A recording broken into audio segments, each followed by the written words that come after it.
ദൈവത്തിന് സ്തോത്രം. ഇയാളിനെ കുറച്ചുപേർക്കെങ്കിലും അറിയാമല്ലോ അല്ലേ, വാർത്തകളൊക്കെ നോക്കുന്ന ആളിന്. അദ്ദേഹം ചെയ്ത കുറ്റകൃത്യം എന്താണെന്ന് ജെഫ്രി എപ്സ്റ്റീൻ പേര് ഞാൻ മേളിൽ കൊടുത്തിട്ടുണ്ട്. അദ്ദേഹം ചെയ്ത കുറ്റകൃത്യം എന്താണെന്നറിയാം? എന്താണ്? രാജ്യത്തിൻ്റെ നിയമത്തിനനുസരിച്ച് പ്രായം തികയാത്ത കുട്ടികളെ വിവിധമായ രീതികളിൽ വളരെ ശാസ്ത്രീയമായിട്ടെന്ന് പറയത്തക്കോണം അദ്ദേഹം ട്രാഫിക്കിംഗ് എന്ന് പറഞ്ഞാൽ സെക്സ് ട്രാഫിക്കിംഗ് എന്ന് പറയുന്ന, അല്ലെങ്കിൽ കൃത്യമായിട്ട് പറഞ്ഞ വേശ്യാവൃത്തിക്ക് എന്ന് പറയുന്നതാണ് ഭംഗി. വലിയവരൊക്കെ ആകുമ്പോഴത്തേക്ക് അതിന് വലിയ ശാസ്ത്രീയമായ വാചകങ്ങളൊക്കെ വരുമെന്നേ ഉള്ളത്, ആ കാര്യമൊന്നുമില്ല. 2005 ഇദ്ദേഹത്തെ ഒന്ന് പിടിച്ചു. ചുരുക്കിയ കാലഘട്ടം ഇദ്ദേഹത്തെ ജയിൽ ശിക്ഷയ്ക്ക് വിധിച്ചു. അത് കഴിഞ്ഞ് പറഞ്ഞു വിട്ടു. അത് കഴിഞ്ഞിട്ട് മിയാമി ഹെറാൾഡ് എന്ന് പറഞ്ഞൊരു പത്രത്തിൻ്റെ റിപ്പോർട്ടർ അവർ ലൈഫ് ടൈം അച്ചീവ്മെൻ്റായിട്ട് അതിനെ വിശേഷിപ്പിച്ച് അവാർഡൊക്കെ കൊടുത്തിട്ടുണ്ട്.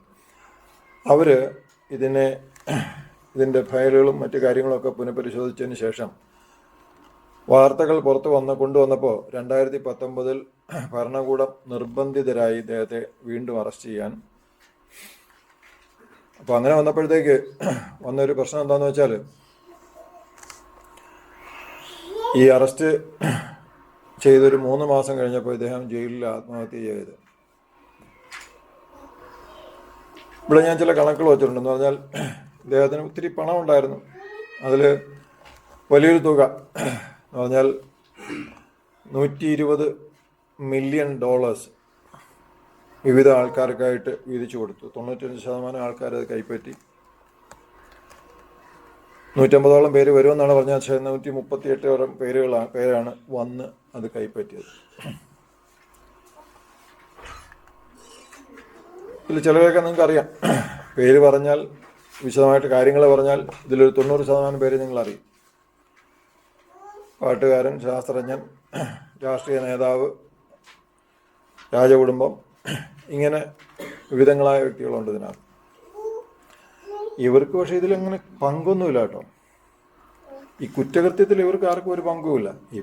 അയാളുടെ പ്ലെയിൻ ഉപയോഗിച്ചു, ഒരു മെയിൽ അയച്ച് സംഭാവന ചോദിച്ചു, അങ്ങനെയുള്ള ചെറിയ കാര്യങ്ങളൊക്കെ ഉള്ള ഒരു ആളുമായിട്ട് ചെറിയൊരു ബന്ധമുണ്ടെന്നേ ഉള്ളൂ. നിങ്ങൾ തെറ്റിദ്ധരിക്കുകയൊന്നും ചെയ്യരുത്. പക്ഷേ ഈ 135 പേർക്ക് എന്താ പറ്റിയെന്ന് നമുക്കറിയത്തില്ല. അത് അവർക്കും അറിയത്തില്ല. നിങ്ങൾ വിചാരിക്കുന്ന അമേരിക്കയിലെ പോലീസ് ഡിപ്പാർട്ട്മെൻറ്റും ഈ അന്വേഷണ ഏജൻസികളൊക്കെ ഏറ്റവും നല്ലതെന്നാണ് നിങ്ങൾ പറയുന്നത് അല്ലേ, ശാസ്ത്രീയമായിട്ട് അന്വേഷിക്കുന്നത്. പക്ഷേ ശാസ്ത്രീയമായിട്ട് അന്വേഷിച്ചിട്ടും 2000 വർഷം മുമ്പ് നടന്ന ഒരു സംഭവത്തിന് തുല്യമായിട്ട് നിൽക്കും. ആർക്കെങ്കിലും ഓർമ്മ വരുന്നോ? 130-ലധികം പെൺകുട്ടികളുണ്ട്, പക്ഷെ മറുഭാഗത്ത് ആരുമില്ല. വേറെ എന്തെങ്കിലും ഓർമ്മ വരുന്നുണ്ടോ? യേശുവിൻ്റെ മുമ്പിൽ ഇതുപോലൊരു കേസ് കൊണ്ടുവന്നായിരുന്നു, ഞങ്ങൾക്ക് ഇപ്പം കല്ലെറിഞ്ഞ് നോക്കുമെന്ന് പറഞ്ഞിട്ട്. കർമ്മത്തിൽ പിടിച്ചതാ. അന്ന് തുടങ്ങിയ ശാസ്ത്രമായത് എന്ന് പറഞ്ഞാൽ ഒരാൾക്ക് തന്നെ എന്ത് ചെയ്യാം? വ്യഭിചാരം ചെയ്യാം. 2000 വർഷം മുമ്പ് ഡെവലപ്പ് ചെയ്ത ശാസ്ത്രമാണ്. ഇസ്രായേലിൽ ഡെവലപ്പ് ചെയ്ത ശാസ്ത്രം എപ്പോഴും അവിടെ ആണല്ലോ ഡെവലപ്പ് ചെയ്യുന്നത്. അതേ ഡെവലപ്മെൻ്റാണ് ഇപ്പോഴും ഉള്ളത്. ഒരു മാറ്റവും ഇല്ല. മനുഷ്യരാശി എങ്ങോട്ടാണ് പോകുന്നതെന്ന് നിങ്ങൾ തിരിച്ചറിയണം. ഈ ഹോമോസെക്ഷുവാലിറ്റി കുറ്റകരമല്ലാതാക്കിയ വർഷങ്ങളാണ് ഞാൻ കൊടുത്തേക്കുന്നത്. 2-3 രാജ്യങ്ങൾ 1811 വരെ, 1791 മുതൽ 1811 വരെ കുറ്റകൃത്യം അല്ലാതാക്കിയ ഒരു 3 രാജ്യങ്ങളെ ഉള്ളായിരുന്നു. ഫ്രാൻസ്, ബെൽജിയം, നെതർലാൻഡ്സ്, 3 രാജ്യങ്ങൾ. അതിനുശേഷം 1967 UK അത് ഡീക്രിമിനലൈസ് ചെയ്തത്, അല്ലെങ്കിൽ കുറ്റകൃത്യം അല്ലാതാക്കിയത്. അത് കഴിഞ്ഞാൽ അമേരിക്ക. 90 കഴിഞ്ഞപ്പോഴത്തേക്ക് ഒത്തിരി രാജ്യങ്ങൾ ഒരുമിച്ച്, അല്ലെങ്കിൽ ചില ചുരുങ്ങിയ കാലഘട്ടത്തിൽ ഇതിനെന്ത് ചെയ്തു? കുറ്റകൃത്യം അല്ലാതാക്കി. ഞാൻ എന്തിനത് പറഞ്ഞെന്നറിയാം? ഇപ്പോഴത്തെ പെൺകുട്ടികളുടെ വിവാഹപ്രായം, അല്ലെങ്കിൽ എല്ലാ രാജ്യത്തും അവർക്കൊരു പുരുഷബന്ധം ഉണ്ടാകാനുള്ള പ്രായം 18ആണ്. ഇനി ഇവർ ഓരോരുത്തരും ശാസ്ത്രീയമായ കാരണങ്ങൾ പറഞ്ഞത് പതുക്കെ താഴോട്ട് കൊണ്ടുവരും. എൻ്റെ ആയുസ് ചിലപ്പോൾ കണ്ടില്ലെന്ന് വരും. നിങ്ങളുടെ ഇരിക്കുന്ന ചിലരുടെയെങ്കിലും ആയുസ്സിൽ ഇത് കാണാൻ പറ്റും. നിങ്ങളുടെ കുട്ടികളുടെ ആയുസ്സിൽ ഉറപ്പായിട്ടും ഇത് കണ്ടിരിക്കും. കാരണം എന്താണ്? ഇതിനാവശ്യക്കാർ കൂടിക്കൊണ്ടിരിക്കുക. ഒരു ഭാഗത്തൊരു മതം പറയുന്നു 6 മാസം കഴിഞ്ഞാൽ തന്നെ നിങ്ങൾക്ക് ഇങ്ങനെയുള്ള കാര്യങ്ങളൊക്കെ ചെയ്യാൻ പറ്റുന്ന കാര്യങ്ങളൊക്കെ ചെയ്യാം. പിന്നെ പ്രായപൂർത്തിയാവുന്നവരെ നിങ്ങളൊന്ന് കാത്തിരുന്നാൽ മതി എന്നൊക്കെയാണ് അത് ഒരു ഭാഗത്ത്. മറുഭാഗത്ത് ഇങ്ങനെ ഇതിൻ്റെ ആവശ്യക്കാർ കൂടുന്നു. ഇനി എന്തുകൊണ്ടാണ് ഇതിന് കേസും തെളിവൊന്നും ഇല്ലാതെ പോയെന്ന് നമുക്ക് മനസ്സിലാക്കാവുന്നുള്ള കാര്യം, ഇതിന് കേസിനൊക്കെ പോയി കഴിഞ്ഞാൽ ഒരു രാജ്യത്തിൻ്റെ സമ്പദ്ഘടനയെ വരെ അത് ബാധിക്കും. ഒന്നല്ല, ചിലപ്പോൾ ഒന്നിലധികം രാജ്യങ്ങളിൽ ലോകത്തിൻ്റെ സമ്പദ്ഘടനയെ ബാധിക്കും.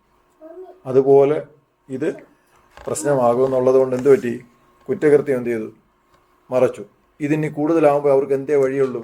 ഇത് കുറ്റകൃത്യം അല്ലാതാക്കുകയേ ഉള്ളൂ വഴി. ലോകത്തിൻ്റെ ഗതി എങ്ങനെ പോകുന്നെന്ന് മനസ്സിലാവുന്നുണ്ട്. ഇപ്പോഴാണ് ശാസ്ത്രം പറഞ്ഞത്. ഇത് ചിലർക്ക് സ്വഭാവത്തിൽ എങ്ങനെ ഉള്ളത്, ജനിക്കുമ്പോഴേ ഇതുള്ളതാണ്. ഇതും ജനിക്കുമ്പോഴേ ഉള്ളതായിട്ട് വരും. നാളെ ലോകത്തുള്ള ഒരു 50% ആൾക്കാർ മോഷ്ടിക്കാൻ ഇറങ്ങി നോക്ക്. അത് കഴിഞ്ഞ് ശല്യം സഹിക്കാൻ വയ്യാതെ അവർ പറയും ഇത് അവൻ്റെ രക്തത്തിൽ ജനിക്കുമ്പോഴേ DNA മോഷണത്തിൻ്റെ ഒരു സാധനം ഉള്ളതാണെന്ന് പറയും. മനുഷ്യൻ്റെ ശാസ്ത്രമൊക്കെ ഇത്രയേ ഉള്ളൂ. നമുക്കും ഇതുപോലുള്ള ഒരുപാട് സ്വഭാവങ്ങളുണ്ട് അല്ലേ? നമ്മുടെ അടുത്ത് ഒരു അതിക്രമം ആര് കാണിച്ചപ്പോൾ റോഡിൽ പോകുമ്പോൾ ഒരു വണ്ടി വന്ന് നമ്മുടെ ദേഹത്ത് ചെളിവെള്ളം തെറിപ്പിച്ചാലും അവനെ പിടിച്ച് 2 കൊടുക്കാനുള്ള സന്തോഷം നമുക്ക് അപ്പോഴും ഉണ്ട്. എന്തുകൊണ്ടാണ്? നമ്മൾ നിയമത്തെ ഭയപ്പെടുകയും ദൈവത്തെ ഭയപ്പെടുകയും ഒക്കെ ചെയ്യുന്നത് കൊണ്ടാണ് നമ്മൾ ചെയ്യുന്നത്. ദൈവഭയം എന്ന് പറഞ്ഞ് ഞാനിപ്പോൾ ഈ അടുത്ത സമയത്ത് ഒത്തിരി കാണുന്നുണ്ട്. എനിക്കത് വായിക്കുമ്പോൾ തമാശ തോന്നുന്നത് എന്ന് പറഞ്ഞാൽ, നീലിന് വേണ്ടി ഒരു പരസ്യം കൊടുത്ത് M4 മാരിയിൽ രജിസ്റ്റർ ചെയ്ത് കുറേ പ്രൊഫൈൽ നോക്കുന്നത്. ഞാൻ നോക്കുന്ന സകല പെൺകുട്ടികളും ദൈവഭയമുള്ളവർ. ഇതെല്ലാം എനിക്കും തോന്നിയത്.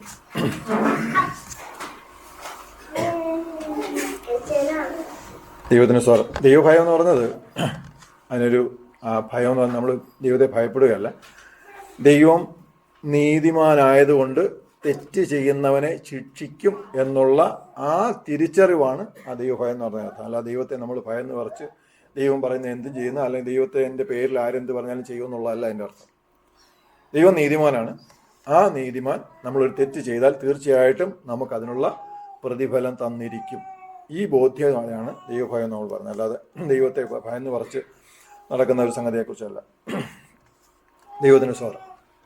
ഞാനിന്ന് പൊതുവെ പറയാൻ ആഗ്രഹിക്കുന്ന ഒരു ചെറിയ കാര്യം എന്താണെന്ന് വെച്ചാൽ, ദൈവത്തിന് നമ്മെ ഏത് സമയത്തും എങ്ങനെയും ഉപയോഗിക്കാൻ കഴിയും, നമ്മളുടെ ചിന്തകൾക്ക് അതീതമായിട്ട്. എന്നാൽ മറുഭാഗത്ത് നമ്മളെത്ര ഭക്തനാണെന്ന് സ്വയം നിരൂപിച്ചാലും നമുക്കൊരു വീഴ്ച ഉണ്ടാകാനും വളരെ എളുപ്പമാണ്. ഈ 2 തിരിച്ചറിവുകളും നമുക്ക് നന്നായിട്ടുണ്ടായിരിക്കും. എന്ന് പറഞ്ഞാൽ രണ്ട് ഭാഗത്തുമുള്ള ശക്തികൾക്ക് എന്ത് ചെയ്യാൻ കഴിയുമെന്നുള്ള തിരിച്ചറിവ് എപ്പോഴും നമുക്കുണ്ടായിരിക്കണം. എതിർ ശക്തിക്ക് പ്രത്യേകിച്ച് വലിയ ബലമൊന്നുമില്ല, പക്ഷേ നമ്മൾ അവന് ബലം ഉണ്ടാക്കി കൊടുക്കും. പലപ്പോഴും നമ്മളങ്ങനെ ചെയ്യാറുള്ളത്. എന്ന് പറഞ്ഞാൽ നമ്മൾ അവന് ഉപയോഗിക്കാൻ പറ്റുന്ന പരുവത്തിൽ വഴങ്ങിക്കൊടുക്കുക ചെയ്യുന്നത്. മോശയെക്കുറിച്ചാണ് ഒരു ഭാഗത്ത് ഒരു വ്യക്തിത്വമായിട്ട് ഞാൻ പറയാൻ ആഗ്രഹിക്കുന്നത്. സംഖ്യാപുസ്തകത്തിന്റെ 20-ാം അധ്യായത്തിന്റെ 3 മുതലുള്ള വാക്യങ്ങളൊന്ന് വായിക്കും.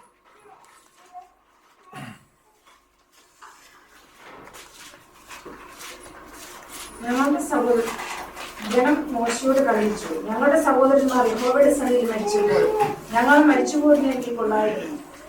ഞങ്ങളും ഞങ്ങളുടെ മൃഗങ്ങളും ഇവിടെ കിടന്ന് ചാടിയതിന് നിങ്ങൾ യഹോവയുടെ സഭയെ ഈ മരുഭൂമി കൊണ്ടുവന്നതേയുണ്ട്. സന്ദർഭം ഓർമ്മയില്ലാത്തവർക്ക് ഞാൻ ഒന്ന് പറയാം. ജനം മരുഭൂയാത്ര ചെയ്യുന്നതാണെന്ന് മനസ്സിലായി കാണും. മരുഭൂയാത്ര ചെയ്ത് കഴിഞ്ഞ ജനം ഒരു സമയത്ത് അവർക്ക് വെള്ളത്തിൻ്റെ അഭാവം വന്നു. ആ സമയത്ത് ദൈവം നേരിട്ട് മോശയോട് സംസാരിച്ച പ്രകാരം മോശ എന്ത് ചെയ്തു? മോശ ഒരു പാറയെ അടിച്ചു. പാറയിൽ നിന്ന് വെള്ളം പുറപ്പെട്ടു. എല്ലാവരും കുടിച്ചു. സന്തോഷമായിട്ട് യാത്ര തുടർന്നു. രണ്ടാമത് വീണ്ടും അതുപോലൊരു സാഹചര്യം ഉടലെടുക്കുന്നതാണ് നമ്മൾ ഈ വായിച്ചു കേൾക്കുന്നത്. വായിച്ചു. നിങ്ങൾ യഹോവയുടെ സഭയെ മരുന്നിനെ കൊണ്ടുവന്നത് എന്ത്? ഈ വല്ലാത്ത സ്ഥലത്ത് ഞങ്ങളെ കൊണ്ടുവരുവാൻ നിങ്ങൾ മിസ്രൈമിൽ നിന്ന് ഞങ്ങളെ പുറപ്പെടുവിച്ചത് എന്ത്? ഇവിടെ വിത്തും അത്തിപ്പഴവും മുന്തിരിപ്പഴവും മാതളപ്പഴവും ഇല്ല, കുടിപ്പാൻ വെള്ളവുമില്ല എന്ന് പറഞ്ഞു. എന്നാലേ മോശയും അഹരോനും സഭയുടെ മുമ്പിൽ നിന്ന് സമാഗമന കൂടാരത്തിന്റെ വാതിൽക്കൽ ചെന്ന് കവിഞ്ഞു വീണു. യഹോവയുടെ തേജസ്സ് അവർക്ക് പ്രത്യക്ഷമായി. യഹോവ മോശയോട്, നിന്റെ വടിയെടുത്ത് നീയും സഹോദരനായ അഹരോനും സഭയെ വിളിച്ചുകൊണ്ടു അവർ കാണ്ടിയ പാറയോട് കൽപ്പിക്കാം, എന്നാൽ അത് വെള്ളം തരും. പാറയിൽ നിന്ന് അവർക്ക് വെള്ളം പുറപ്പെടുവിച്ച് ജനത്തിനും അവരുടെ കന്നുകാലികൾക്ക് കുടിപ്പാൻ കൊടുക്കണമെന്ന് അറിയിച്ചു. തന്നോട് കൽപ്പിച്ചതുപോലെ മോശ യഹോവയുടെ സന്നിധിയിൽ നിന്ന് വടിയെടുത്തു. മോശയും അഹരോനും പാറയുടെ അടുത്ത് സഭയെ വിളിച്ചുകൂട്ടി അവരോട്, മത്സരികളെ കേൾപ്പി, ഈ പാറയിൽ നിന്ന് ഞങ്ങൾ നിങ്ങൾക്ക് വേണ്ടി വെള്ളം പുറപ്പെടുവിക്കുമോ എന്ന് പറഞ്ഞു. നമുക്കെല്ലാവർക്കും പറ്റുന്നൊരു ചെറിയ അപാകത എന്താണെന്ന് വെച്ചാൽ, ചില സമയത്ത് നമ്മളൊരു പല കാര്യങ്ങളും ഊഹാപോഹം നടത്താറുണ്ട്. അതിലേറ്റവും കൂടുതൽ എൻ്റെ ജീവിതത്തിൽ പരാജയപ്പെട്ടുള്ള സംഗതി ഞാൻ പലപ്പോഴും പറഞ്ഞിട്ടുള്ളതാണ്. എന്ന് പറഞ്ഞാൽ, ഒരു പതിവായിട്ട് വെള്ളിയാഴ്ചകളിലോ അല്ലെങ്കിൽ സ്ഥിരം നമ്മൾ പ്രാർത്ഥനയ്ക്ക് പതിവായിട്ട് വരാത്തവരാണ്. നമ്മളൊരു പ്രോഗ്രാം ആസൂത്രണം ചെയ്യുന്നു, ഒരു ഗ്രില്ലോ അല്ലെങ്കിൽ ഒരു ബുൾസൈയോ എന്തെങ്കിലും ആണെന്നിരിക്കട്ടെ. നമ്മൾ ഈ ആളിനെ മാത്രം അങ്ങ് അറിയിക്കാതിരിക്കും, എന്തായാലും വരത്തില്ല, പിന്നെ നമ്മളെന്തിനാ അറിയിക്കുന്നത്, ആ ഒരു ടെലിഫോണിൻ്റെ സമയം കൂടെ ലാഭിക്കാമെന്ന് വിചാരിച്ച് ചെയ്യുന്നു. പക്ഷേ ഇദ്ദേഹം നേരത്തെ ഇത് അറിഞ്ഞേച്ച് ആ ദിവസം ഇത്രയും ദിവസം വരാൻ കഴിഞ്ഞില്ലല്ലോ എന്ന് ആ ദിവസമെങ്കിലും വരാമെന്ന് മനസ്സിൽ വിചാരിച്ചിരിക്കുക. ഇനി ഇത് ഞാൻ അറിയിക്കാതിരിക്കുമ്പോൾ ഇദ്ദേഹത്തിനുണ്ടാകുന്ന സന്തോഷം എന്താണെന്ന് ആലോചിച്ച് നോക്കും. നല്ലൊരു വേദനയിലേക്ക് അത് പോകാം. എന്താ കാരണം? ഞാൻ ആദ്യമേ എന്ത് ചെയ്തു? ഞാൻ അങ്ങ് കണക്ക് കൂട്ടി ഊഹിച്ചങ്ങ് തീരുമാനിച്ചു ഇദ്ദേഹം ഇനി എന്തായാലും അതിന് വരാൻ പോകുന്നില്ല. ഇവിടെ മോശയ്ക്ക് പറ്റി എന്താന്ന് മനസ്സിലായോ? ജനം തുടങ്ങിയപ്പോൾ മുതലേ പ്രശ്നമാണ്. ഒന്നാമത് നേരെ ചൊവ്വേ സംസാരിക്കുന്നില്ല, പിറുപിറുത്തെ സംസാരിക്കും. നമ്മുടെ പല വീടുകളിലുള്ള പോലെ, മനസ്സിലായില്ലേ? രണ്ട് കാര്യത്തിന് ന്യായമായ മറുപടി ചെന്ന് കഴിഞ്ഞാൽ മൂന്നാമത്തെ കാര്യം എന്തേ നടക്കും? കറക്റ്റായിട്ട് സാധനം വരത്തില്ല. പിന്നെ ആ മോഡുലേഷൻ അങ്ങ് മാറ്റിയിട്ട് പിറുപിറുപ്പാകും. ആ പിറുപിറുപ്പാകുമ്പോൾ പിന്നെ നമുക്കത് കേൾക്കാനുള്ള ആകാംക്ഷ, പിന്നെ നമ്മൾ അങ്ങോട്ട് ചോദ്യമായി, പിന്നെ അത് കേൾപ്പിച്ച് അടങ്ങുമെന്നുള്ളൊരു വാശിയും കൂടെ. അപ്പം അതില്ലെങ്കിൽ ഞാൻ എൻ്റെ ആ സ്ഥാനം അങ്ങ് പോയെന്ന് പോലെയൊക്കെ തോന്നാവും. നമ്മൾ ഒരു തവണ ചോദിച്ച് പറഞ്ഞില്ലെങ്കിൽ പിന്നെ തലയില്ലേ, തല ചോദിക്കുമ്പോൾ പറഞ്ഞില്ലെങ്കിൽ പിന്നെ ഭയങ്കര പ്രശ്നമാണ്, തലയ്ക്കങ്ങ് മാനക്കേടാവും. അപ്പോൾ മോശ ഇവിടെ എന്താ ചെയ്തത്? മോശ ദൈവത്തിൻ്റെ സ്ഥാനത്തേക്ക് അങ്ങ് മാറി. മോശയോട് എന്താ പറഞ്ഞ്? നീ വടിയെടുത്തോണ്ട് പോയി പാറയോട് കൽപ്പിക്കുക. ഇത്രയും മാത്രമേ ഉള്ളൂ അവിടെ നിന്നുള്ള അറിയിപ്പ്. പക്ഷേ ദൈവത്തിന് വേണ്ടി ഇദ്ദേഹം കുറച്ച് സാധനം അങ്ങ് കയ്യിലെടുത്തു. മത്സരികളെ കേൾപ്പി. ഇത് അവിടുന്ന് പറഞ്ഞതല്ല. നമ്മൾ കാര്യം മനസ്സിലാക്കണം. ഈ നമ്മൾ നേരത്തെ വായിച്ചതുപോലെ, നമ്മൾ നേരത്തെ ഒരു സംഭവം പറഞ്ഞില്ലേ, ലോക മനുഷ്യർ പലപ്പോഴും വെള്ളം ചേർക്കും. ആ കേസിലൊക്കെ വെള്ളം ചേർത്ത് ഒരുപാട് പേരെ രക്ഷിച്ചെന്ന് പറഞ്ഞാൽ, ഇത് പോയാൽ മൈക്രോസോഫ്റ്റ് ഉൾപ്പെടെയുള്ള ഒരുപാട് സ്ഥാപനങ്ങൾ താഴോട്ട് പോകും, ഷെയറിന്റെ വാല്യൂ താഴോട്ട് പോകും, ഡോളറിന്റെ വില കുറയും. ഇതെല്ലാം കുറയ്ക്കാൻ ജയിലിനകത്തങ്ങ് തൂക്കി കാണും. നമുക്കറിയാമല്ലോ, എല്ലാ പോലീസും എല്ലാ സ്ഥലത്തുമൊക്കെ ഒരുപോലെ തന്നെ. പക്ഷെ ഈ ദൈവം അങ്ങനല്ല. ലോകത്ത് ഇങ്ങനെ ഒരൊറ്റ ദൈവമേ ഉള്ളൂ. ദൈവം നീതിമാനാണ്. ദൈവം പറയുന്നതേ ചെയ്യാവൂ, നമ്മൾ ഊഹിച്ച് ചെയ്യരുത്. കഴിഞ്ഞ വർഷങ്ങളിൽ മുഴുവൻ അനുസരണങ്ങളായിട്ട് നടന്ന ജനമായിരിക്കാം. പക്ഷെ അവിടെ ദൈവത്തിനു വേണ്ടി നമ്മൾ വാക്കുകൾ കടമെടുക്കരുത്. ഇനി നിങ്ങൾക്ക് ഈ പറഞ്ഞ ശരിയല്ലെന്ന് നിങ്ങൾക്ക് തോന്നുന്നുണ്ടോ? സംശയം തീർക്കണം. 106 സങ്കീർത്തനം 32, 33 വാക്യം വായിച്ചു.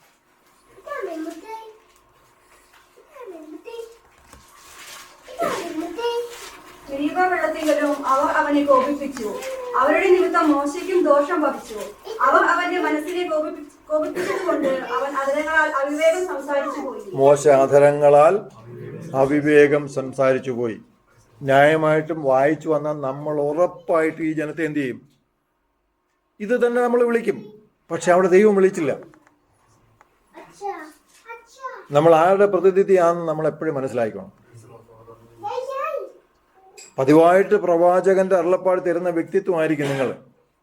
പക്ഷേ ഈ സ്വഭാവം നിങ്ങളുടെ ഭാഷയിൽ തന്നെ ഉണ്ടായിരിക്കും. പ്രവാചകന്മാരുടെ ഭാഷ അറിയാമല്ലോ അല്ലേ? ഏതാണ്ട് ഇതുപോലത്തെ ഭാഷ തന്നെ. മോശ ഒരു പ്രവാചകനാണ്, അതുപോലെ അത് ഭാഷയും അതിൽ ഭാഷയും ഉണ്ട്. ആ ഭാഷ പതിവാക്കി ശീലമാക്കരുത്. ദൈവം അരുളപ്പാട് തരുമ്പോൾ ആ ഭാഷ ഉപയോഗിക്കാം. പക്ഷെ അല്ലാത്തപ്പോൾ എന്ത് ചെയ്യണം? ദൈവത്തിൻ്റെ ഭാഷ ഏതായിരുന്നു അതുപോലെ വരാവും. ഈ പിറുപിറുത്ത ജനത്തെക്കുറിച്ച് അങ്ങോട്ട് പറഞ്ഞപ്പോൾ ദൈവം പറഞ്ഞാൽ വേറൊന്നും വേണ്ട, വടി എടുത്തുകൊണ്ട് പഴയ ആയാസം പോലും ഇല്ല, അടിക്കു പോലും വേണ്ട, പാറ അടിക്കു വേണ്ട. ന്യായമായിട്ടും ചിലപ്പോൾ നമ്മുടെ ഇപ്പോൾ എൻ്റെ അടുത്താണ് പാറ അടിക്കണമെന്നൊക്കെ പറഞ്ഞാൽ ആദ്യത്തെ തവണ തന്നെ ഞാൻ മിക്കവാറും വടിക്ക് പകരം കൂടെ എടുത്തുകൊണ്ട് പോകും. കാര്യം എൻ്റെ വിചാരം ഇതൊരു ശകലം എവിടെയെങ്കിലും ഒന്ന് പൊട്ടിയാലല്ല ഇച്ചിരി വെള്ളം ഇറങ്ങത്തുള്ളൂ. പക്ഷെ അപ്പുറത്ത് ഞാൻ ദൈവം പാറമേൽ നിൽക്കുകയാണ്, അവരെ കൂടെ ഈ പാറ സഞ്ചരിച്ചുകൊണ്ടിരിക്കുക. ഇത് നമുക്ക് തരുന്നൊരു പ്രതീതി. അവിടെ ഒരു സംഗതി പാറ കൊണ്ട് വെച്ചേക്കുന്നതേ ഉള്ളൂ, അല്ലാതെ ഈ പാറ ആരാ? ക്രിസ്തുവാണ്. നമ്മൾ ബൈബിൾ ക്ലാസ്സിൽ പറഞ്ഞിട്ടുള്ള വസ്തുത ഞാൻ അതിൻ്റെ കൂടെ കേൾക്കാത്തവർക്ക് വേണ്ടി പറയുകയാണ്. ഇവിടെ മോശ നശിപ്പിച്ച് കളഞ്ഞ ഒരു മാതൃക എന്താണെന്നറിയാം? ഈ പാറ ആരാ? ക്രിസ്തുവിനെ എത്ര തവണ ക്രൂശിക്കണ്ടേ?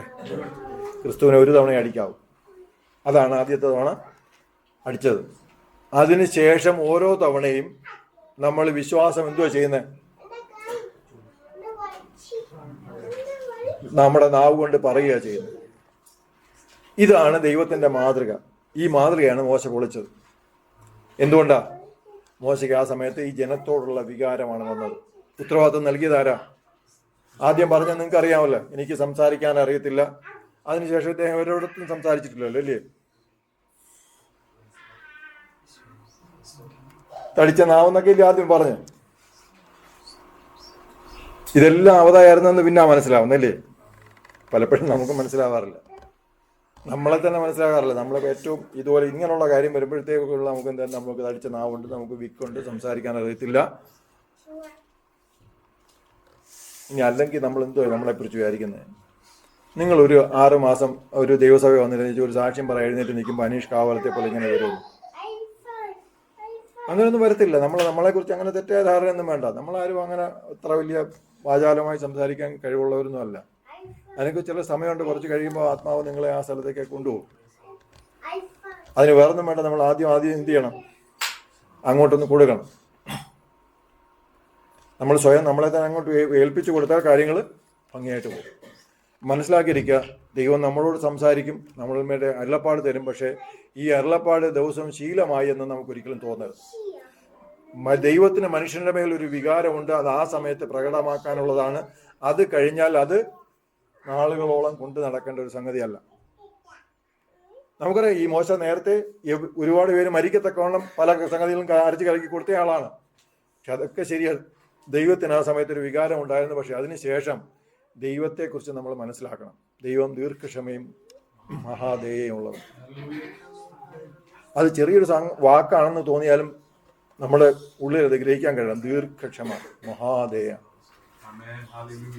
നമുക്ക് ഗ്രഹിക്കാൻ കഴിയാത്ത അത് നമ്മുടെ സ്വഭാവം കൊണ്ടാണ്. മനുഷ്യൻ എന്ന് പറയുന്ന ഈ ശരീരത്തിലെ സ്വഭാവം കൊണ്ടാണ് ദീർഘക്ഷമ എന്താണെന്ന് നമുക്ക് ഗ്രഹിക്കാൻ കഴിയാത്തത്. ക്ഷമയെക്കുറിച്ച് ഇന്നും നമ്മൾ സിജോ ഒന്ന് സൂചിപ്പിച്ച് പറഞ്ഞായിരുന്നു അതിനെക്കുറിച്ച്. പക്ഷെ ദൈവം അങ്ങനെയല്ല.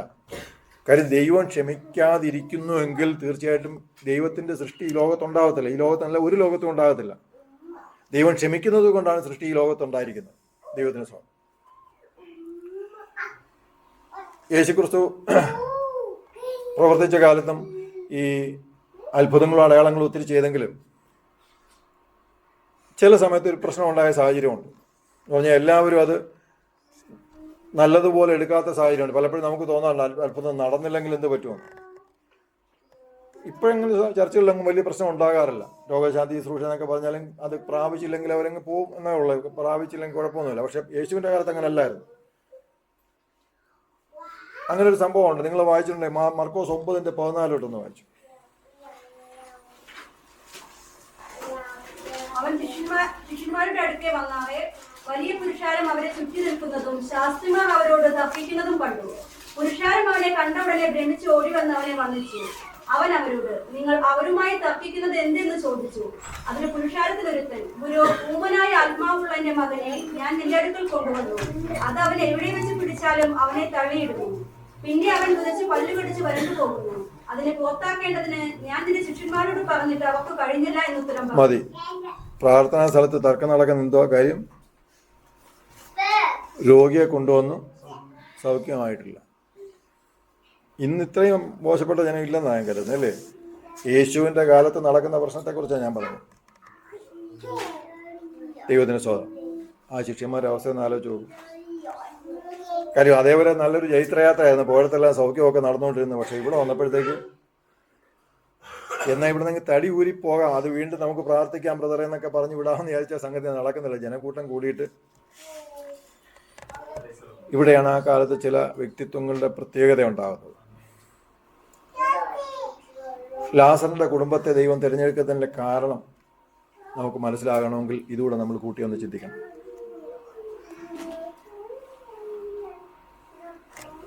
യേശുക്രിസ്തു പോയി പ്രാർത്ഥന നടത്തുകയും അധികം സമയം ചെലവാക്കി ഭക്ഷണം കഴിക്കുകയും, നമുക്കറിയാം യേശുക്രിസ്തു വരുമ്പോൾ അവിടെ എത്ര പേര് വരും നമുക്കറിയാം. ഇനി വന്ന് കയറി കഴിഞ്ഞാൽ ഇതെല്ലാം യേശുക്രിസ്തു പോയി കഴിയുമ്പം അവിടെ എന്തെല്ലാം ചെയ്യേണ്ടി വരുമെന്ന് നിങ്ങൾ കേട്ടിട്ടുണ്ടോ? ഈ സിനിമ ഷൂട്ടിങ് നടന്ന വീടുകളെ കുറിച്ച് സാധാരണ ഒരു തവണ കൊടുത്തവർ പിന്നെ ഒരിക്കലും കൊടുക്കത്തില്ല എന്നുള്ളൊരു സംഗതിയാണ്. കാര്യം എന്ന് പറഞ്ഞാൽ ഇപ്പോഴേ വലിയ കുഴപ്പമില്ല, കുറച്ചുകൂടെ മനുഷ്യൻ തിരിച്ചറിവുള്ളവരായിട്ടുണ്ട്. അതുപോലെ അത് പരിഹരിക്കാൻ ആൾക്കാർ. മറ്റേന്ന് പറഞ്ഞാൽ ഈ മനുഷ്യർക്ക് എന്തോ സിനിമാ നടി എന്നൊക്കെ പറയുമ്പോഴത്തേക്ക് ഏതോ സ്വർഗത്തിൽ നിന്ന് ഇറങ്ങിയതുപോലെ കാണാൻ ഇങ്ങനെ ആൾക്കാരെ കൂടും. മനുഷ്യരല്ലാതെ വേറെ എന്തോ അന്യഗ്രഹ ജീവിയെ കാണുന്ന പോലെ ആൾക്കാർ സമീപിക്കുന്നു. അപ്പോൾ ഇവരങ്ങോട്ട് കയറി മതിലിലും കയറി മരത്തിലും കയറി സകലതും നശിപ്പിച്ച് വീട്ടിലെ പെയിന്റ് നശിപ്പിച്ച് പൊട്ടിക്കാവുന്നതെല്ലാം പൊട്ടിച്ച് ഇട്ടേച്ച് പോകും. സമയമാകുമ്പോൾ ഇവരങ്ങ് പോകും. പിന്നെ പണിക്കാരെ കിട്ടിയില്ലെങ്കിൽ ഇതിങ്ങനെ ഈ വീട്ടുകാർ പിന്നെ ഇതിനകത്ത് കഴിയേണ്ടി വരും. അതുകൊണ്ട് ഒരു അനുഭവം ഉള്ളവരാരും പിന്നെ കൊടുക്കാറില്ലാത്തൊരു കാലം ഉണ്ടായിരുന്നു. ഇപ്പോൾ പിന്നെ അതിനായിട്ട് പല സ്ഥലങ്ങളും ഉണ്ട് കേട്ടോ. അവർക്ക് അതിനായിട്ട് സെറ്റിങ്ങും വീടുകളും ഒക്കെ ഉള്ള ഒരുപാട് വീടുകൾ ഒഴിഞ്ഞു കിടക്കുന്നതുണ്ട്. അതുപോലെ ഒരു അവസ്ഥയെങ്കിലും ആയിരിക്കും തീർച്ചയായിട്ടും യേശുക്രിസ്തുവിൻ്റെ കാലത്ത്. എന്ന് പറഞ്ഞാൽ ജനം ഭയങ്കരമായിട്ട് അവിടെ എത്തുന്നത് നമ്മൾ അതിനെക്കുറിച്ച് വായിച്ചിട്ടുണ്ട് പലയിടത്തും. ഈ ജനം വന്നു അവരെ ഇതിനിടയ്ക്ക് ഭക്ഷണം ഉണ്ടാക്കി കൊടുക്കുന്നു, ഇതെല്ലാം ചെയ്തുകൊണ്ടിരുന്ന ഒരു ഭവനം അവരുടെ അത്യാവശ്യ സന്ദർഭത്തിന് ഒന്ന് ആളിനെ വിട്ടു. ലാസർ സുഖമില്ലാതെ കിടക്കുന്നു. ഈ ആള് മരിച്ചു കഴിഞ്ഞാ വരുന്നു. നമുക്ക് ആ വീട്ടിൽ ഏറ്റവും ഇഷ്ടമില്ലാത്ത ആരെയാ? ആ 3 പേരിൽ മാർത്ത. യേശു വരുന്നു എന്ന് കേട്ടപ്പോൾ ആദ്യം പോയത് മാർത്തയാണ്. മറിയോട് പറഞ്ഞോ? പറഞ്ഞില്ല. പറയാതെ മാർത്ത എന്ത് ചെയ്തു? കേട്ട പാടെ പോയി. എന്ന് പറഞ്ഞാൽ അതുവരെ നടന്ന സംഭവങ്ങളെല്ലാം മറന്നിട്ട് ആ ബന്ധത്തിൽ യാതൊരു മാറ്റവും സംഭവിച്ചിട്ടില്ല. നമുക്ക് പറ്റുമോ? നമ്മൾ ഏറ്റവും കുറഞ്ഞത് മരണവീടാണെന്നുള്ള ആനുകൂല്യത്തിൽ ഒരു തുണിയും തലയിൽ ഇട്ടുകൊണ്ട് നമ്മൾ അവിടെ ഇരിക്കും. യേശുക്രിസ്തു എന്തോ ചെയ്യണം? ഇവിടെ വരണം.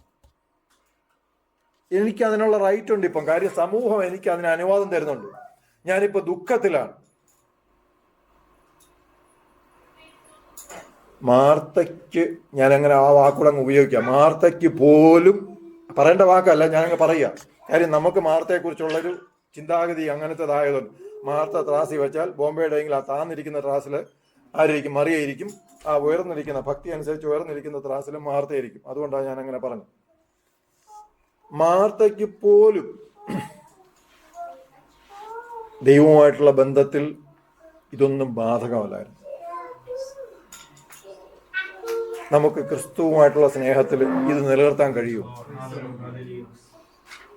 നിങ്ങളെ നടത്തിക്കൊണ്ട് പോകുന്ന വഴി, ക്രിസ്തു ഓരോ ദിവസവും നിങ്ങളെ നടത്തുന്ന ഓരോ വഴിയും ശരിയാണെന്നുള്ള ബോധ്യത്തിൽ ക്രിസ്തുവിനോടുള്ള സ്നേഹം എല്ലാ നിമിഷവും ഒരേപോലെ നിർത്താൻ നമുക്ക് കഴിയുമോ? എനിക്ക് കഴിഞ്ഞിട്ടില്ല. പക്ഷേ കഴിയാത്തവരുണ്ട്, കഴിയുന്നവരുണ്ട്. കഴിയുന്നവർക്കുള്ള തെരഞ്ഞെടുപ്പ് വ്യത്യസ്തമാണെന്ന് മനസ്സിലാക്കും. കഴിയുന്നവർക്കുള്ള തെരഞ്ഞെടുപ്പ് വ്യത്യസ്തമാണെന്ന് മനസ്സിലാക്കും.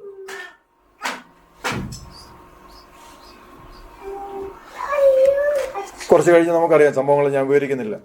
യേശുക്രിസ്തുവോട് പറയുന്നൊരു വാക്കുണ്ട്, ഞാൻ തന്നെ പുനരുത്ഥാനവും ജീവനുമാകുന്നു. ഈ 7 മൊഴികൾക്കൊരു പ്രത്യേകതയുണ്ട് കേട്ടോ. ഞാനിപ്പോൾ മനസ്സിലാക്കിയൊരു വസ്തു കൊണ്ട് പറയാം. ആ ഓരോ മൊഴികളിലും ഞാൻ എന്ന് പറയുന്നത് അയാം. മോശ മുൾപ്പറപ്പിൽ കേട്ട ശബ്ദമാണ് അയാം, ഞാനാകുന്നവൻ എന്ന് പറയുന്ന ആശ്വരം. അത് ദൈവമാണ്. ആ ദൈവം എന്താണെന്നാണ് ഈ ഓരോന്നിലും പറഞ്ഞുകൊണ്ടേയിരിക്കുന്നത്. മനസ്സിലായില്ലേ? ഇപ്പൊ യേശുക്രിസ്തു ദൈവമാണെന്ന് നമുക്ക് ബോധ്യം വരാനുള്ള 7 വാചകങ്ങളാണ് ഞാൻ നല്ല ഇടയനാകുന്നു, ഞാൻ ലോകത്തിൻ്റെ വെളിച്ചമാകുന്നു, ഇങ്ങനെ പറയുന്ന ഓരോ വാക്ക്. ദൈവത്തിന് സ്തോത്രം. ഇനി ലാസർ ഉയർത്തെഴുന്നേറ്റു. അവർ രണ്ടുപേരും കൂടെ ഭക്ഷണത്തിനിരിക്കുക. യേശുവിൻ്റെ കൂട്ടത്തിൽ ലാസറും ഭക്ഷണത്തിനിരിക്കുക. നിങ്ങൾക്ക് തോന്നുന്നുണ്ടോ ഒരു യേശു ക്രിസ്തു പ്രസംഗിക്കുന്ന ഏതെങ്കിലും ഒരു കൺവെൻഷന് ഒരു 15 മിനിറ്റ് സാക്ഷ്യത്തിനെങ്കിലും നിങ്ങളെ അനുവദിക്കുമെന്ന്? നമ്മളെ ആരെങ്കിലും അനുവദിക്കുമെന്ന് തോന്നുന്നുണ്ടോ? അങ്ങനെ ഒരു മീറ്റിംഗ് ലോകത്ത് നടക്കാം, അവിടെ ഒരു 15 മിനിറ്റ് സാക്ഷ്യം ജോൺസൺ, സിജോ, ജോസ് പറയുമെന്ന് തോന്നുന്നുണ്ടോ? ഇവിടെ ലാസറിന് സമയം കൊടുത്തേക്കുക. എൻ്റെ ഒരു ഇമാജിനേഷൻ ഞാൻ പറയുക. കാര്യമൊന്നും അറിയാം, യേശുവിനെ കാണാനല്ല, ലാസറിനെ കാണാൻ അവിടെ ആൾ വരുന്നു.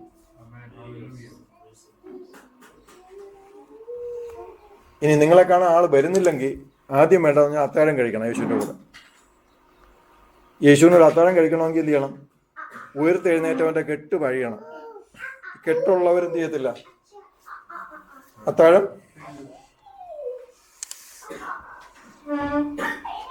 ഞാൻ അത്രയും പറഞ്ഞങ്ങ് പോകും.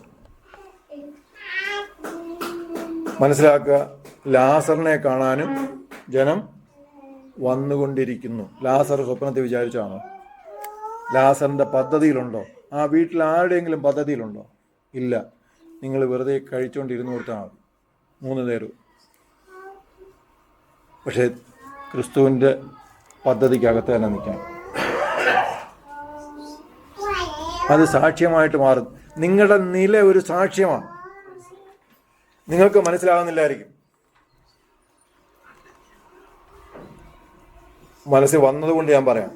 ഒന്നുമില്ലെങ്കിൽ ഓർമ്മയുള്ളവരെങ്കിലും ഇപ്പം അവിടെ പറഞ്ഞ് നടക്കുന്നുണ്ടായിരിക്കും, പണ്ട് പ്രാർത്ഥന നടത്തിയാൽ എന്താ, ഇപ്പം ദൈവം അവരെ വല്ലതും ചെയ്തോ? പ്രത്യേകിച്ചൊന്നും ചെയ്തില്ല. കൂട്ടുവിശ്വാസികൾക്കൊക്കെ ഇച്ചിരി അതിക്രമമാണെന്ന് തോന്നുന്ന വിധത്തിലൊരു വീട്. ദൈവത്തിന് സ്വാഗതം. എൻ്റെ ഒരു പ്രയോഗമായിട്ട് കരുതി ആദ്യമായിട്ട്. ദൈവത്തിന് സ്വാഗതം. ലാസറിൻ്റെ അവസ്ഥ നിങ്ങൾക്ക് മനസ്സിലാവുന്നുണ്ടോ? ലാസറിന് ദൈവം ഉപയോഗിക്കുമെന്ന് ഒരിക്കലും ഒരു ചിന്തയില്ല. ഇനിയിപ്പം ഉപയോഗിച്ചാൽ പോലും ആരുടെ കൂടെ? യേശുവിനോടൊപ്പം നിന്നാ ലാസർ ഉപയോഗിക്കപ്പെട്ടുകൊണ്ടിരിക്കുന്നത്. ആ കുടുംബം ചിന്തിച്ച പല വസ്തുത വല്ലതാണോ? അല്ല. നമ്മൾ പ്രതീക്ഷിക്കുന്നതിന് അപ്പുറത്തേക്ക് നമ്മൾ പോകും. എന്തുകൊണ്ടാണ്? ആ ഭവനത്തിനുള്ള ബന്ധത്തിന് യാതൊരു മാറ്റവും വന്നില്ല ഒരിക്കലും. മാർത്തയെ അറിഞ്ഞ ഉടനെ ഓടി വന്നു. വീണ്ടും മാർത്ത പോയി മറിയയും കൂടെ വിളിച്ചു. മറിയയും ഓടി വന്നു. അവർക്ക് 2 പേർക്കും ന്യായമായിട്ട് അവിടെ ഇരിക്കാൻ വഴികളുണ്ട്. എന്താ? ഒത്തിരി ആൾക്കാർ വന്നിരിക്കുന്നു അല്ലേ? വിലയാമാണെങ്കിൽ നീ ന്യായമായിട്ട് എന്ത് ചെയ്തേനെ?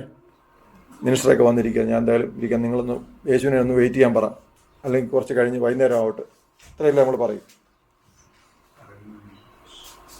നടന്ന സംഭവം ഉണ്ടോ? എൻ്റെ നെയ്ബറായിട്ട് താമസിച്ചിരുന്ന ഒരു സെക്രട്ടേറിയറ്റിലൊക്കെ ജോലി ചെയ്യുന്ന ഒരാളാണ്. അവരുടെ ഭർത്താവ് മരിച്ചു കിടക്കുന്നിടത്ത് അവർ മിനിസ്റ്ററൊക്കെ കാണാൻ വരുമെന്നുള്ളത് കൊണ്ട് തന്നെ അവരതിനു വേണ്ടി മേക്കപ്പ് ഇട്ട് ഒരുങ്ങിയിരുന്ന കഥ ചരിത്രം അവിടെ ഉള്ളവർക്ക് എല്ലാവർക്കും അറിയാവുന്നത്. നിങ്ങൾ പറയുന്ന ഇത് തമാശ വസ്തുതയായിട്ട് പറയുന്നൊരു വസ്തുതയല്ല, വളരെ നടന്നൊരു വസ്തുത. മനുഷ്യരങ്ങനെയുള്ള സ്വഭാവക്കാരുണ്ട്. ദൈവത്തിന് സ്വാഗതം. ശിഷ്യന്മാരോട് ഇവിടെ യേശു പറഞ്ഞൊരു വസ്തുത ഉണ്ടായിരുന്നു. വേണമെങ്കിൽ ഒരു അറിവിന് വേണ്ടി പറയാം, ഇതുമായിട്ട് അത്ര ബന്ധമുള്ള സംഗതിയൊന്നുമല്ല. 8 മുതലുള്ള വാക്യങ്ങളൊന്ന് വായിച്ച ഞാൻ അതൊന്ന് സൂചിപ്പിച്ചെങ്കിൽ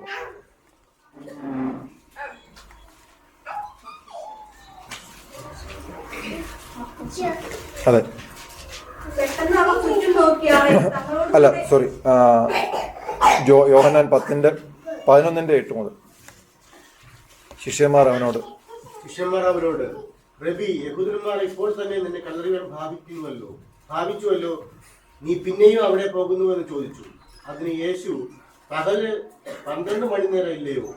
പകൽ സമയത്ത് നടക്കുന്നവൻ ഈ ലോകത്തിന്റെ വെളിച്ചം കാണുന്നത് കൊണ്ട് ഇടറുന്നില്ല, രാത്രിയിൽ നടക്കുന്നവനോ അവന് വെളിച്ചമില്ലായി കൊണ്ട് ഇടറുന്നു എന്ന് ഉത്തരം പറഞ്ഞു. മതി. ഇവിടെ നമ്മൾ മനസ്സിലാക്കേണ്ടത് ശിഷ്യന്മാർ അങ്ങോട്ട് പോകാൻ, ലാസറിൻ്റെ അങ്ങോട്ട് ആ സ്ഥലത്തേക്ക് പോകാൻ മടിച്ചാണ് സംസാരിച്ചുകൊണ്ടിരിക്കുന്നത്. പക്ഷെ യേശു പറഞ്ഞെന്താ?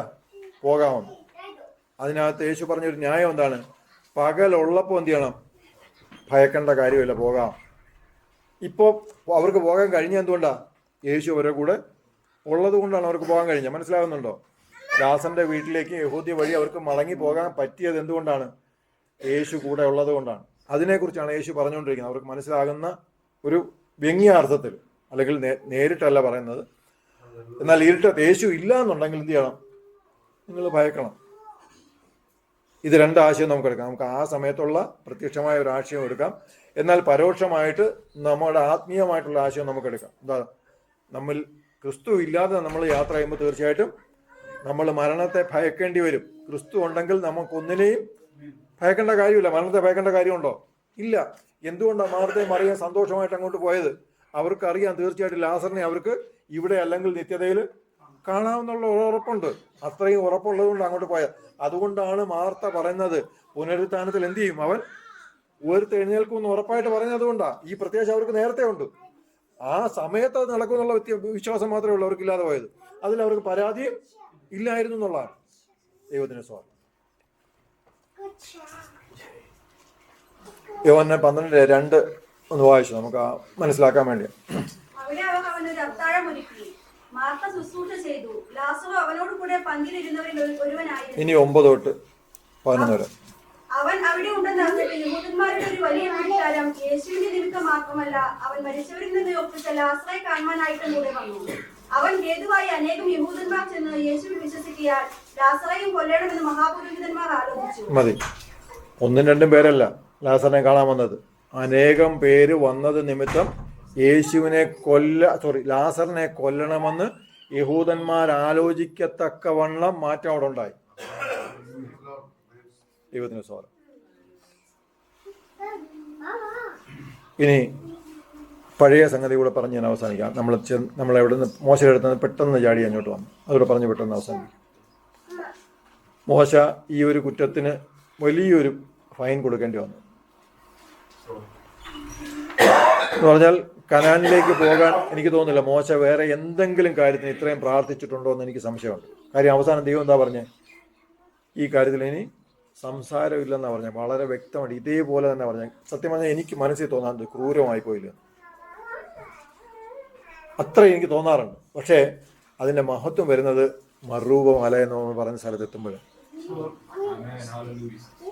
അതിൻ്റെ സന്തോഷം നിങ്ങൾ ഗ്രഹിച്ചിട്ടുണ്ടോ? ദൈവപുത്രൻ ഭൂമിയിലുണ്ട്. നമുക്കറിയാം ലാസറിന്, ഈ ലാസറല്ല, മറ്റേ ധനവാന്റെ വീട്ടുമുറ്റത്തിരുന്ന ലാസറിനെ അങ്ങോട്ട് വിടണമെന്ന് പറഞ്ഞപ്പോൾ അബ്രഹാം പറഞ്ഞ മറുപടി എന്തോ ഓർമ്മയുണ്ടോ? ഒന്നും വിടാൻ പറ്റത്തില്ല. പിന്നെ നമുക്ക് ഇടയ്ക്ക് എന്തുകൊണ്ട് ഒരു വലിയ വിടവുണ്ട്. ഇങ്ങനെ ഒരുപാട് സാങ്കേതിക പ്രശ്നങ്ങൾ ഉള്ളപ്പോഴാണ് അബ്രഹാമിൻ്റെ പരിധിക്ക് അപ്പുറത്തേക്ക് കടന്നിട്ട് മോശയും ഏലിയാവും വരുന്ന എവിടോട്ടാ? ന്യായമായിട്ടും ദൈവത്തിൻ്റെ മറ്റേതെങ്കിലും സാങ്കേതിക വിദ്യകൾ ഉപയോഗിച്ച് ചെയ്യാൻ പറ്റുന്ന ഒരു സംഗതിയല്ലേ ഇത്? അവർക്ക് തമ്മിൽ കാണുക, സംസാരിക്കുക എന്നുള്ളത്. പക്ഷേ ഈ 2 പേരോട് ദൈവത്തിനുള്ളൊരു വിശ്വസ്തതയുണ്ട്. ദൈവത്തിന് വേണ്ടി വീറോടെ നിന്ന് ഇത്രയും സഹിച്ച ഈ 2 പേരോട് ദൈവം കാണിക്കേണ്ട ഒരു വിശ്വസ്തതയും കൂടെ ആ ഒരു മീറ്റിങ്ങിൽ കാണുന്നു. മനസ്സിലാവുന്നുണ്ടോ നമ്മൾ സേവിക്കുന്ന ദൈവത്തെക്കുറിച്ച്? ഒരിക്കലും മാറ്റമുണ്ടാകത്തില്ല എന്ന് വിചാരിക്കുന്ന സ്ഥലത്ത് നിന്ന് മാറ്റത്തിലേക്ക് വരിക. ഇനി ഞാൻ ഒരു വസ്തുത കൂടെ ഇതിൻ്റെ കൂടെ പറയണമെന്ന് ആഗ്രഹിച്ച ഒരു പ്രബോധനം കൂടെ ഒരു വാക്കുകൊണ്ട് പറഞ്ഞ് അവസാനിപ്പിക്കും. നിങ്ങളുടെ ജീവിതത്തിൽ ഉണ്ടാകത്തില്ല എന്ന് കരുതുന്ന എന്തെങ്കിലുമൊക്കെ ഉണ്ടായിരിക്കാം. ഞാൻ നേരത്തെ നമ്മൾ കേട്ട സംഗതികളല്ല, ലോവർ മിഡിൽ ക്ലാസ് ഫാമിലിയിൽ നിന്നാണ്.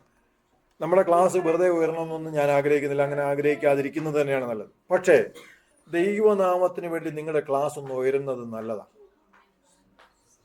അതൊരാവശ്യമാണ്. നമ്മൾ അതിനകത്ത് നിൽക്കുമെന്ന് നമുക്കൊരു ഉറപ്പ് മാത്രം മതി. മനസ്സിലായില്ലേ? നമ്മൾ ആ പരിധിക്കകത്ത് നിന്നാൽ മതി. എന്ന് പറഞ്ഞാൽ ദൈവത്തോടുള്ള വിശ്വസത, ദൈവം കാണിക്കുന്ന വിശ്വസത ദൈവത്തോട് നമ്മൾ കാണിക്കണം. എന്ന് പറഞ്ഞാൽ വണ്ടി ഇല്ലാത്തവരാണ്, ഒരു വണ്ടി വാങ്ങിക്കാൻ ഒരു വഴിയും ഇല്ലെങ്കിലും നിങ്ങൾ ഹൃദയത്തിലൊന്നും താല്പര്യം ദൈവത്തോട് വയ്ക്കും. കർത്താവ്, ഒരു വാഹനം ഉണ്ടെങ്കിൽ എനിക്കും പോകാൻ പറ്റും, എൻ്റെ കൂടെ 2 പേർ കൂടെ പോകാൻ പറ്റും. അവിടെ നിങ്ങൾ വേറെ ഒരു പരിധിയും വെക്കരുത്. ഞാൻ ലേബറാണ്. നിങ്ങളുടെ പ്രചോദനത്തിന് വേണ്ടി ഞാൻ വേറെ ഉദാഹരണം ഇവിടെ പറഞ്ഞിട്ടുള്ളതാ. യോഹന്നാൻ ജോർജ് എന്ന് പറഞ്ഞ IPC ഇവിടെ സൽമാബാദിൽ പോയിക്കൊണ്ടിരുന്ന മനുഷ്യൻ, അദ്ദേഹത്തിന്റെ സാക്ഷി ഞാൻ നേരിട്ട് കേട്ടിട്ടുള്ളത്, അയാളെക്കുറിച്ച് എനിക്കറിയുകയും ചെയ്യാം. അദ്ദേഹം സൗദി അറേബ്യയിൽ ലേബർ ജനറൽ കൺസ്ട്രക്ഷന്റെ ലേബർ ജനറലായിട്ട് ജോലി ചെയ്ത മനുഷ്യനാണ്. ഞാൻ കാണുമ്പോൾ അദ്ദേഹത്തിന് ഇനി ഒരു ദിവസം പോലും ലേബറായിട്ട് ജോലി ചെയ്യാൻ പറ്റത്തില്ല, അത്രത്തോളം തടി വെച്ചിട്ടുണ്ട്. കാര്യം എന്താ, അവിടെ നിന്ന് ഇവിടുത്തെ US നേവിയിൽ ഒരു കോൺട്രാക്റ്റുമായിട്ട് അദ്ദേഹം ഇവിടെ വന്നു. പിന്നീട് കണ്ടിന്യൂസ് ആയിട്ട് ഈ കോൺട്രാക്റ്റ് തുടർമാനമായിട്ട് നടന്നുപോയി. അദ്ദേഹം ചിന്തിച്ചാൽ സംസാര ഭാഷ പോലും ഒരു നല്ല ഭാഷ, ഒരു ഇംഗ്ലീഷുകാരനോട് പോയിട്ട് നല്ല മലയാളിയോട് സംസാരിക്കാൻ അറിയാവുന്ന ഭാഷ അദ്ദേഹത്തിനില്ല. പക്ഷേ ദൈവത്തിന് അദ്ദേഹത്തെ മാറ്റണമെന്നൊരു വിശ്വസ്തത തോന്നി, ദൈവം അദ്ദേഹത്തെ മാറ്റി. മറ്റു പല കാര്യങ്ങളും അതിനുമായിട്ട് ബന്ധപ്പെട്ടുണ്ട്, ഞാൻ അതൊക്കെ ഒഴിവാക്കുക, വിശദമാക്കുന്നു. അപ്പം ഞാൻ പറഞ്ഞ ആശയം എന്താണെന്ന് വെച്ചാൽ, നിങ്ങളുടെ ഇപ്പോഴത്തെ അവസ്ഥയല്ല, നിങ്ങളെ മാറ്റാൻ പോകുന്ന ആരാണെന്നുള്ള ആ ഒരു ശക്തിയാണ് നമ്മൾ ബോധ്യമാകേണ്ടത്. ഇത് ബോധ്യമായതിനു ശേഷം നമ്മുടെ പ്രത്യാശകൾ അവിടെ വയ്ക്കണം. ദൈവനാമത്തിന് വേണ്ടിയുള്ള ചില പ്രത്യാശകൾ അവിടെ വയ്ക്കണം. വെച്ച് കഴിയുമ്പോൾ ദൈവം അതിനകത്ത് പ്രവർത്തിക്കാൻ തുടങ്ങും. പണ്ട് ഞാൻ കാണിച്ചൊരു അവിശ്വസ്തതയുണ്ട്, അതുകൂടെ പറയാൻ കേട്ടോ. ഒരു ബൈക്ക് എടുക്കാൻ വേണ്ടി ഇതുപോലെ കുറേ അടവുകളൊക്കെ പറഞ്ഞ് അവസാനം എല്ലാ മീറ്റിങ്ങും പോയിക്കോളാന്ന് പറഞ്ഞ് അവസാനം അപ്പനും അമ്മയും തപസ് ചെയ്യേണ്ടി വന്നു. വല്ലപ്പോഴും അപേക്ഷിക്കേണ്ടി വന്നു കൃത്യമായിട്ട് ഞായറാഴ്ചയെങ്കിലും പള്ളിയിൽ പോകാൻ. അതിന്റെ ഫൈനും പിന്നീട് അടച്ചു കേട്ടു.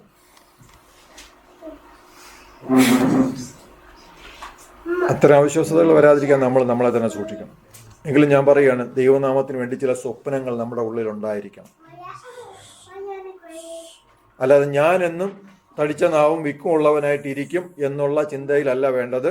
എൻ്റെ നാവിൻ്റെ കെട്ട് മാറും, എൻ്റെ നാവിൻ്റെ തടിപ്പ് മാറും, എൻ്റെ കയ്യിലെ കെട്ടഴിയും, എന്നെ കണ്ട അനേകർ വിശ്വാസത്തിലേക്ക് വരുമെന്നുള്ള പ്രത്യാശയിൽ നമ്മൾ വെറുതെ യേശുവിനോടൊപ്പം മേശപ്പുറത്തിരുന്ന് ആഹാരം കഴിച്ചുകൊണ്ടിരുന്നാലും അനേകർ നിന്നെ കണ്ടെന്ത് ചെയ്യും? ദൈവത്തിൻ്റെ അടുക്കലേക്ക് വരും. നമ്മളെ ആരൊക്കെ വീക്ഷിക്കുന്നു മനസ്സിലായോ? നമ്മളെ ആരൊക്കെ കണ്ടുകൊണ്ടിരിക്കുന്നു മനസ്സിലാവുന്നുണ്ടോ? തീർച്ചയായിട്ടും ഈ ബോധ്യം നമുക്കുണ്ടായിരിക്കണം. നമ്മുടെ ഇന്നത്തെ അവസ്ഥയല്ല, നമ്മളുടെ കരം പിടിച്ചിരിക്കുന്നവൻ ആരാണെന്നുള്ള ബോധ്യമാണ് നമുക്ക് മാറ്റം വരാൻ പോകുന്നത്. അവിടെയാണ് നമുക്ക് ഉറപ്പ് വേണ്ടത്. അവൻ നമ്മളെ നടത്തുന്ന ഏത് മേഖലയിലും 4 ദിവസം മരണമുഖത്തിലായിരിക്കണമെന്ന് അവൻ കരുതിയിട്ടുണ്ടെങ്കിൽ ആ 4 ദിവസം അങ്ങനെ തന്നെ പോട്ടെ. അതുകൊണ്ട് ഒരു ദോഷവും വരാനില്ല, അതുകൊണ്ട് അനുഗ്രഹം മാത്രമേ വരാനുള്ളൂ. മോശയുടെ ശുശ്രൂഷ ഒരു പരിധി വെച്ച് വാഗ്ദത്തം ചെയ്ത സ്ഥലം പോലും കാണാതെ മാറ്റപ്പെട്ടു എന്ന് തോന്നുന്നുണ്ടെങ്കിൽ ഒരു കുഴപ്പമില്ല, അതിലും ശ്രേഷ്ഠമായ അവസ്ഥയിലോട്ട് ഇനി വരാൻ പോകുന്നു. ഏലിയാവിന്റെ ശുശ്രൂഷ മതിയെന്ന് പറഞ്ഞ് നിർത്തേണ്ടി വന്നു. ഭയങ്കരമായ പല കാര്യങ്ങൾ ചെയ്തെങ്കിലും അത്രയും നല്ലൊരു അന്ത്യം കിട്ടിയില്ല. കൃത്യമായിട്ട് നമ്മളെ ഭാഷയിൽ പറഞ്ഞാൽ നല്ലൊരു അടക്കം ലഭിച്ചില്ല. ഭാരപ്പെടണ്ട, അടക്കത്തിന് അപ്പുറത്തേക്ക് പോകാൻ പോകുന്നേ ഉള്ളൂ. ദൈവത്തിന് സ്വരം. ഈ ബോധ്യം നമുക്ക് നമ്മളെ പറ്റി ഉണ്ടായിരിക്കും. നമ്മുടെ ഇന്നത്തെ അവസ്ഥയല്ല, നമ്മുടെ കരം പിടിച്ചിരിക്കുന്നത് ആരാണെന്നുള്ള ബോധ്യം ഓരോ നിമിഷവും നമുക്കുണ്ടായിരിക്കണം. നമ്മൾ ആരെ കൂടെ ഉണ്ട്, അല്ലെങ്കിൽ ആരാണ് നമ്മളോടൊപ്പം, നമ്മൾ ആരെ വിശ്വസിച്ചിരിക്കുന്നു എന്നുള്ള ബോധ്യം നമുക്കുണ്ടായിരിക്കണം. ദൈവത്തിന് സ്വരം. ഈ വചനങ്ങൾ ദൈവങ്ങളെ അനുഗ്രഹിക്കും.